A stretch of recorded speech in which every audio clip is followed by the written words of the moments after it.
นั่งคนเดียวพลัดคู่เพ้ออยู่ริมทะเลมองทะเลว้าเวทวีแต่ได้ยินเสียงซ่านึกว่าดวงฤดีมองก็มีหน้าที่อันกว้างใหญ่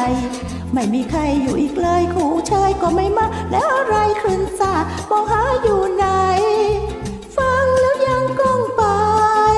พาดวงใจเวียนวนอ้อทะเลซัดซ่าร้องบ้าไปคนเดียวทะเลไม่เปลี่ยวใจจน